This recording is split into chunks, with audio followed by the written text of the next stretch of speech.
स्वागत है आप सभी का tech study ITI YouTube channel पर।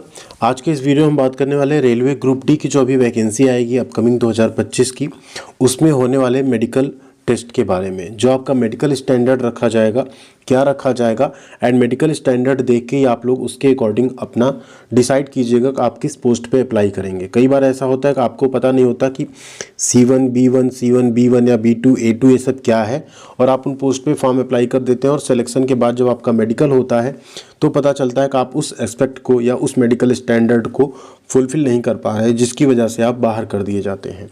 तो वीडियो को पूरा देखिएगा। ग्रुप डी में कौन कौन सी पोस्ट आती है, mechanical, electrical, civil, traffic, SNT, medical field, इन सब में, और उसमें क्या मेडिकल स्टैंडर्ड होता है, किस मेडिकल स्टैंडर्ड में क्या चेक किया जाता है, आई साइट के बारे में स्पेशली आंखों में आपके क्या क्या चेक किया जाता है, क्योंकि जनरली आई साइट की वजह से आप अनफिट किए जाते हैं। बाकी अगर कोई दिक्कत रहती है तो उसके लिए आपको समय मिल जाता है, उसे आप ठीक करा के वापस जाके री मेडिकल करवा सकते हैं। तो वीडियो को पूरा देखिएगा एंड प्लीज़ वीडियो को लाइक और चैनल को सब्सक्राइब जरूर कीजिएगा। साथ में बेल आइकन को भी दबा लीजिएगा और टेलीग्राम पे और ट्विटर पे जुड़ना बिल्कुल मत भूलिएगा। बात करने वाले रेलवे ग्रुप डी एग्जामिनेशन 2025 के लिए आप लोग अपनी बेहतरीन तैयारी कर सकते हैं चक्षु पब्लिकेशन की इस बुक के साथ। इसमें आपको रेलवे ग्रुप डी लेवल 1 का जो एग्जाम होता है उसका सामान्य ज्ञान की बुक है, जिसमें आपको पूरा सिलेबस मिल जाएगा। कंप्लीट सिलेबस आपको इसमें पढ़ाया गया है। साथ में चैप्टर वाइज आपको इसमें प्रश्न मिल जाएंगे, जो प्रीवियस ईयर क्वेश्चन हैं वो भी आपको इसमें दिए हुए हैं। और ये बहुत ही बेहतरीन बुक है अगर आप रेलवे ग्रुप डी की तैयारी कर रहे हैं। साथ में इसकी प्रिंटिंग भी बहुत अच्छी है, इसे आप डिस्क्रिप्शन में दी गई लिंक से बाई कर सकते हैं। इसके अलावा चक्षु पब्लिकेशन की आपकी रेलवे ग्रुप डी की मैथ की, रीजनिंग की, इसके अलावा जीके की, साथ में आपको प्रैक्टिस सेट मिल जाता है, जिनको आप जरूर परचेज कीजिए और इससे आप अपनी तैयारी को और ज़्यादा मजबूत कर सकते हैं। इन सभी बुक्स की लिंक आपको वीडियो के डिस्क्रिप्शन में मिल जाएगी, वहाँ से आप लोग जाके इसे बाई कर सकते हैं। अभी अपकमिंग रेलवे की जो भर्ती आने वाली है उसमें टोटल 32,000 पोस्ट फिलहाल अभी पता चल रहा है, लेकिन कुछ वायरल नोटिस या कुछ न्यूज़पेपर की कटिंग्स ऐसी भी वायरल हो रही है जिसमें भर्ती को 58,000 बताया जा रहा है। फिलहाल जल्दी ऑफिशियल नोटिफिकेशन आ जाएगा तो क्लियरिटी आ जाएगी भर्ती कितनी रहेगी। अब यहाँ बात कर ले मेडिकल स्टैंडर्ड की, तो अगर आप ग्रुप डी की सारी पोस्ट को मिला के देखें तो आपको सिर्फ यहाँ पे 4 मेडिकल स्टैंडर्ड देखने को मिलेंगे। क्या क्या? C1 B1 B2 A2, ठीक है, C1 B1 B2, और एक है ट्रैफिक वाली पोस्ट जो है असिस्टेंट पॉइंट्समैन की भर्ती है, इसमें आपका A2 स्टैंडर्ड रहता है, ठीक है। बाकी में मैक्सिमम आप देखेंगे जितनी भी इंजीनियरिंग की पोस्ट है B1 B1, कुछ में आपको C1 भी मिल जाएगा जो वर्कशॉप में है पोस्ट, ठीक है। जहाँ भी वर्कशॉप दिखे आप देखिए लगभग यहाँ पे C1 रहेगा। यहाँ भी देखिए स्टोर है तो C1 है, यहाँ पे भी वर्कशॉप है तो C1 है। लेकिन जहाँ ये आपका ब्रिज हो गया, ठीक है, कैरिज एंड वैगन हो गया, डीजल सेड हो गया, लोको सेड हो गया, वहाँ पे आप देखेंगे तो आपका कैटेगरी B1 रखा गया है। यानी हमें फ़िलहाल यहाँ पे टोटल B1 C1, ठीक है, A2 और B2 4 मेडिकल स्टैंडर्ड के बारे में देखना है। ग्रुप डी में जितनी पोस्ट आती है उनमें मेडिकल स्टैंडर्ड यही रखा जाता है। अब बात करते हैं, जैसे मान लीजिए आप फॉर्म अप्लाई करने जा रहे हैं और आपको यहाँ पे देख लेना कि आप किस कैटेगरी का फॉर्म भर रहे हैं, उसमें मेडिकल स्टैंडर्ड क्या मांगा गया है। इसके अकॉर्डिंग आइए यहाँ देखते हैं। हमने सबसे पहले क्या बताया, एक तो आपका मांगा गया A2। A2 में क्या होना चाहिए? A2 में आप फिजिकली फिट होने चाहिए सभी एस्पेक्ट में। अब ये सभी एस्पेक्ट क्या है, इस पर एक डिटेल में चर्चा अगले वीडियो में करेंगे कि ग्रुप डी का मेडिकल एक्चुअल में होता कैसे है। यहाँ पे हम लोग सिर्फ बात करेंगे विजुअल एक्टिविटी की। ऑल एस्पेक्ट का मतलब होता है आपको और कोई बीमारी नहीं होनी चाहिए, अगर वो रहती भी है तो उसके लिए फिर आपको अलग से मौका दिया जाता है। आई साइट की बात करें A2 मेडिकल स्टैंडर्ड में, जो कि आपका पॉइंट्समैन की पोस्ट के लिए था, इसमें आपका डिस्टेंट विजन 6/9 होना चाहिए। 6/9 without glass, no fogging test, यानी विदाउट ग्लास आपका 6/9 होना चाहिए, ठीक है। नियर विजन आपका क्या होना चाहिए? 0.6 विदाउट ग्लास, ये भी होना चाहिए आपका। Must pass test for colour vision, colour blindness test आपका होगा। Binocular vision, night vision, mesopic vision, ठीक है, ये सब आपका होगा। नाइट विजन भी आपका चेक किया जाएगा, रतौंधी वगैरह जितनी है, बाइनोकुलर विजन आपका, कलर विजन, ये सब आपका A2 मेडिकल स्टैंडर्ड में चेक किया जाएगा। अब सपोज करिए आप कलर विजन आपको है तो आप फिर क्या करिए, A2 मेडिकल स्टैंडर्ड वाली पोस्ट पे अप्लाई मत करिए जो पॉइंट्समैन की पोस्ट है, ठीक है। अब चलते हैं हम लोग अगले मेडिकल स्टैंडर्ड पे जो कि आपका B1, ठीक। B1 मैक्सिमम में आप देखेंगे B1 या C1 है। A2 सिर्फ आपका किस में था? असिस्टेंट पॉइंट्समैन ट्रैफिक, ठीक है।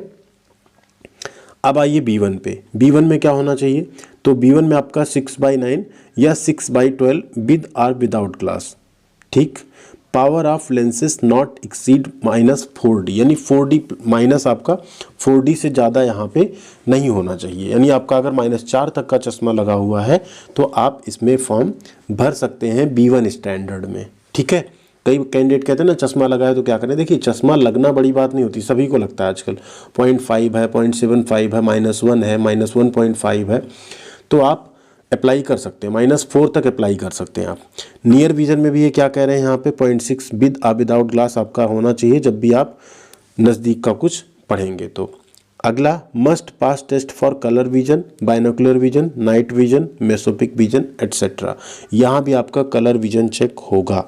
B1 में भी आपका कलर विजन चेक होगा, ये आपको ध्यान रखना है।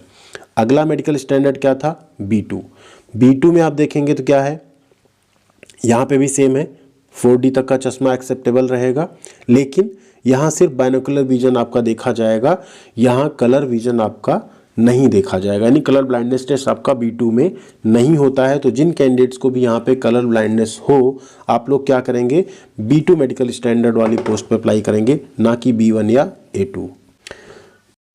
बाइनोकुलर विजन में क्या होता है, आप दोनों आंखों से आपको कोई ऑब्जेक्ट दिखाया जा रहा है, ब्लर आपको नहीं दिखना चाहिए। इस टाइप की चीज़ें जो है चेक की जाती हैं कि अलग अलग ऑब्जेक्ट हैं, आप उसको दोनों आंखों को एक साथ देख रहे हैं। 3D बेसिकली 3D जो भी शेप होता है उनको आप अच्छे से जज कर पाते हैं। ठीक है, अगला है यहाँ पे मेडिकल स्टैंडर्ड C1।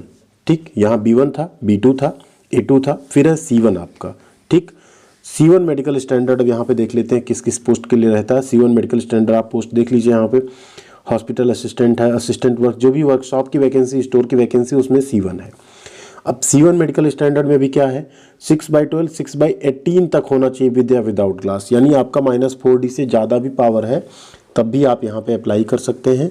और अगला, इसमें कोई भी बाइनोकुलर विजन या कलर विजन नहीं चेक किया जाता।